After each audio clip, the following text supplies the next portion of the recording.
উজনিৰ বান বিভীষিকাত আজিও শংকিত অঞ্চলবাসী 19 জুলাইৰ বান বিভীষিকাৰ কথা এতিয়াও পাহৰা নাই জনতাই এমাহে হাৰে আছে বান বিধ্বস্ত বিহুবৰৰ হিলনি নেপালী খুটিৰ ৰাইজ অনুপল বৰুৱা নামৰ পৰিয়ালবৰ্গ আজিও শংকিত ইখনৰ পাছত সিখন সাদলৈ দৌৰি প্ৰাণ ৰক্ষা কৰিছে পৰিয়ালটোৱে দিখৰ প্ৰলয়ংকাৰী বানে স্পৰ্শ কৰিছিল সাদত আৰু ভয়াবহ দিনবোৰ ফুৰি আজিও উৎসৱ খাই উঠে বৰুৱাৰ পৰিয়ালটো আৰু এই সন্দৰ্ভতে আমাক অধিক জনাব শিৱসাগৰ ব্যুৰো ইৰছাদ উল্লাহ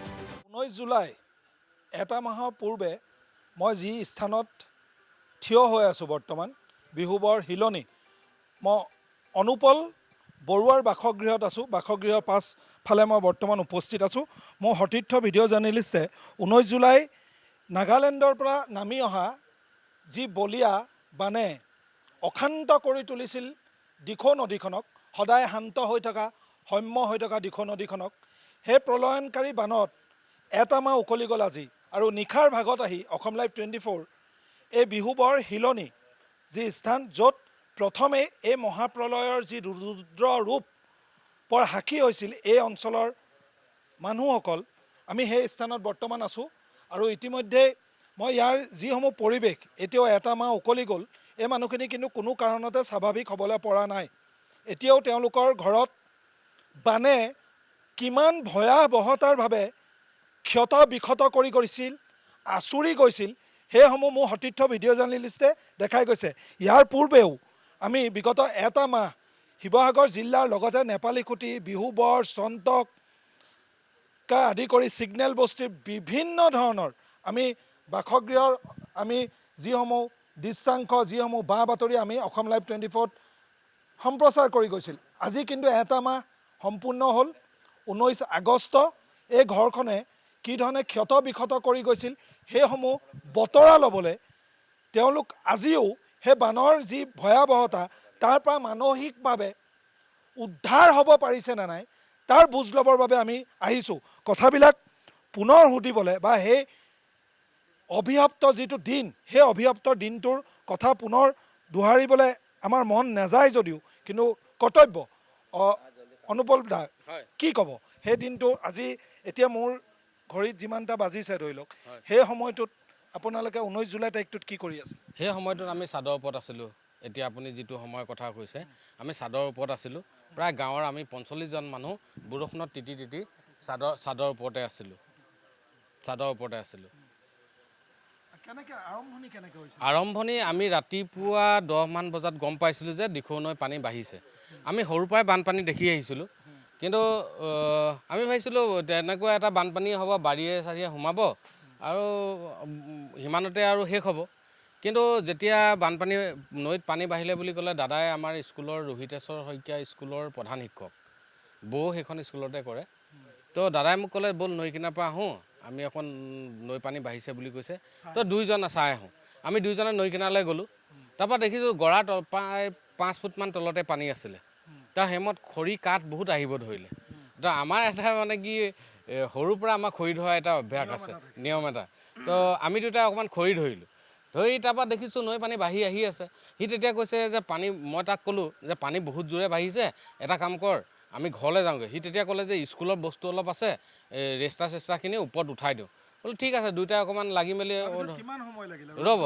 ৰুদ্ৰ ৰূপটো ধৰিবলৈ আমি তাত খুব বেছি 20 মিনিট সময় ৰৈছোঁ 5 ফুট তলত আছিলে গৰাৰ তলত সেই আমাৰ 15 মিনিটত গৰাৰ সমান হৈ স্কুলৰ ফিল্ডলৈ পানীটো আহে তেতিয়া প্ৰায় 10:30 মান বাজিছে দেওবাৰ আছিল তাৰপিছত আৰু কিনকিনীয়া বৰষুণো দি আছিলে তাৰপিছত আমি যেতিয়া স্কুলৰ কথা ক'লে আমি দুটাই সোমালোঁ মই বেঞ্চ দুখনমান তাক হেৰি কৰি দিলোঁ তাৰপিছত তাৰ লগৰ যিজন মিস্ত্ৰী আছিলে ঘৰৰ কাম কৰি আছিলে তেওঁলোকো আছিলে তো সকলোৱে লাগি মেলি অকণমান উঠালে তাৰ মই ঘৰলৈ মই আগবাঢ়ি অকণমান ঘৰলৈ যাওঁ তো আহিলোঁ সৰু ভতিজাটো সেই সময়ত লগতে আছিলে সি ক'লে খুৰা ব'লকচোন যাওঁ তো গৈছোঁ তেতিয়া দেখিছোঁ নৈ পানী একেবাৰে ৰাস্তাৰ সোঁ মাজত পালে মই বোলো বেটা যাব নোৱাৰোঁ এতিয়া ইয়াৰ পৰা ঘূৰি যাওঁ আমি নহ'লে ঘৰৰ বস্তু সামৰিব নাই আহি ঘৰত কৈছোঁ ঘৰৰ বস্তু আমি সামৰিব পৰা নাই গোহালি গৰু আছিলে গঁৰালত ছাগলী আছিলে সেইখিনি আমি খুলি মেলি দিছোঁ খুলি মেলি দিয়াৰ পিছত দেখিছোঁ পানী আহি আমাৰ চোতাল পালেহি মানে ইমান স্পীডত পানীটো বাঢ়িলে চাওঁতে আমাৰ বাইক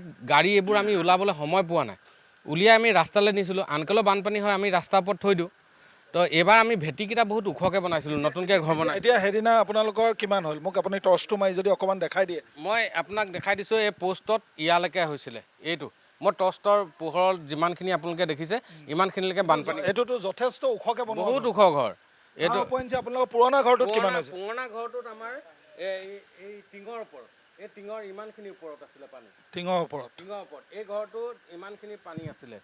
এই যে পলস ইয়াত দেখিবই, ইয়াত পলস লাগি আছে এই চুকবিলাকত, এইখিনি পূৰা বুৰি আছিলে। আপোনালোকে তেতিয়া ক'ত আশ্ৰয় লৈছিল? আমি এতিয়া চটপত আছিলোঁ। প্ৰথম মই আছিলোঁ মোৰ নিজৰ ঘৰটোত। আজি মোৰ 1.5 মাহমান হৈছে মই ঘৰটো লোৱা, নতুনকৈ বনাইছিলোঁ। তাত মোৰ ছোৱালীজনী আৰু মই গৰু ছাগলী যেতিয়া আছিলে সেইখিনি খুলিবলৈ যাওঁতে আমি তাত ফচি গ'লোঁ দুয়োটাই। এতিয়া মানে আপোনালোকে সেইদিনাৰ দৃশ্যাংশটো মোৰ সতীৰ্থ ভিডিঅ' জাৰ্নেলিষ্টে দেখাব।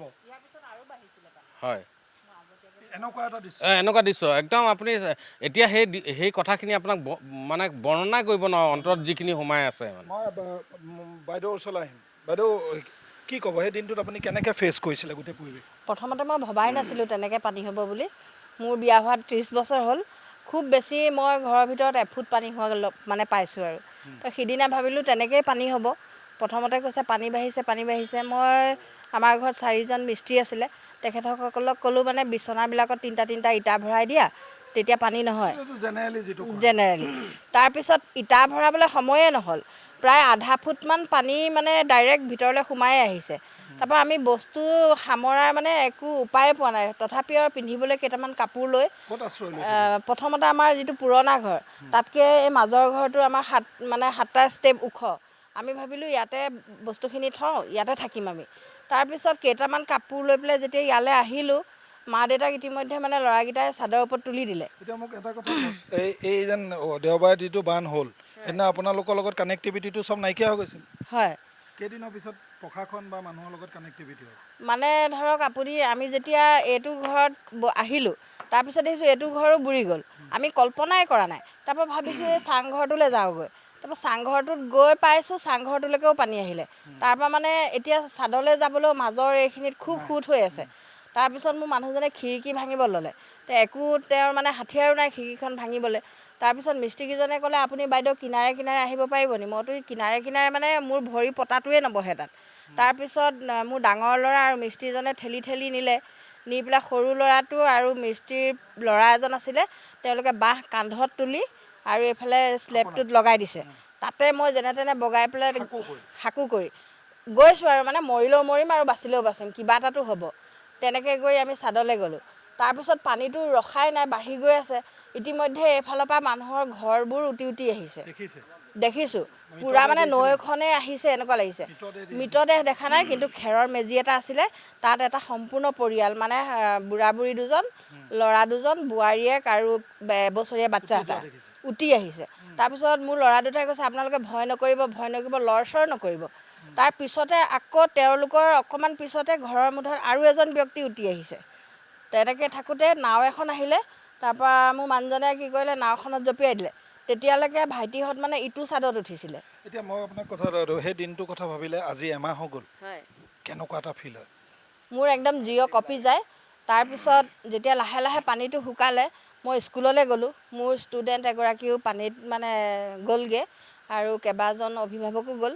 এতিয়া তেওঁলোকক এজনকৈ সোধোঁ কথাবোৰ, তেওঁলোকে মানে সম্পূৰ্ণকৈ ক'ব নোৱাৰে কথাখিনি, মাজতে ৰৈ দিয়ে। আৰু যিখিনি বৰ্ণনা কৰে নহয়, আপোনাৰ গা নোম শিয়ৰি যাব, এনেকুৱা এটা অৱস্থা। মই পৰিয়ালটোক পুনৰবাৰ মোৰ সতীৰ্থ ভিডিঅ' জাৰ্নেলিষ্টে দেখাব। মই বানে ধুই লৈ যোৱা অনুপল বৰুৱাৰ বাসগৃহৰ পাছফালে আছোঁ, আৰু তেওঁলোকে দুয়োজনেই ইতিমধ্যেই বৰ্ণনা কৰিছে যে সেই 19 জুলাই দিনটোত, যিটো অভিশপ্ত দিন বুলিয়ে ক'ব এই অঞ্চলবাসীয়ে বা শিৱসাগৰবাসীয়ে, সেই দিনটোত কি ধৰণে আচলতে সৌম্য শান্ত হৈ থকা আপোন দিশৌখন ইমান অশান্ত কিয় হৈ গৈছিল, সেইসমূহৰ আচলতে কাৰকসমূহ নিশ্চিতভাৱে কোনোবা এটা কালত ওলাব। কিন্তু সেই 19 জুলাইৰ যিটো তাৰিখৰ যিটো ভয়াৱহতা, এইসকলে মন মগজুত চেতন অৱচেতন সকলো মনতে আচলতে থিতাপি লৈ থাকিব। অসম লাইভ 24